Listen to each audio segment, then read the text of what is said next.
Hello বন্ধুরা, আসসালামু আলাইকুম। আজকে আপনাদেরকে দেখাবো এই যে চা বাগান।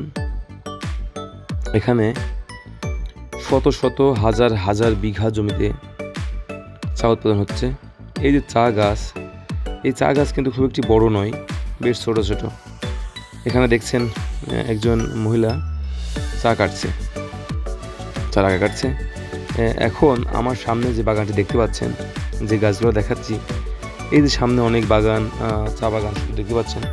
এখানে আমি স্থানীয়দের কাছ থেকে শুনেছি প্রায় 1000 বিঘা, হয়তো অল্প কয়েক বিঘা জমি কম থাকতে পারে, কিন্তু প্রায় 1000 বিঘা জমিতে চা বাগান রয়েছে, যেটি একদম একসাথে, কোনো এর মধ্যে কোনো অন্য কিছু নেই, শুধু চা বাগান।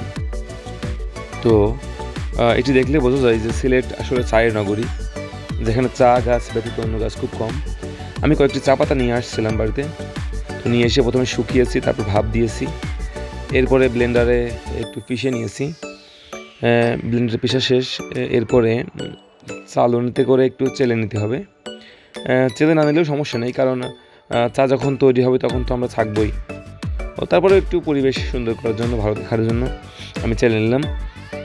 তো একটু চালার পরে দেখুন নিচে যে গুঁড়াগুলো পড়েছে, সেগুলো বেশ মিহি হয়েছে। তো মিহি গুঁড়াগুলো আমরা সংগ্রহ করলাম এবং একটি ছাঁকনির মাধ্যমে তার উপরে দিয়ে গরম পানি ঢেলে দিলেই চা হয়ে যাবে। কিন্তু আমরা কোনো কেমিক্যাল বা কোনো কিছু ব্যবহার করিনি, একদম প্রাকৃতিক স্বাদ।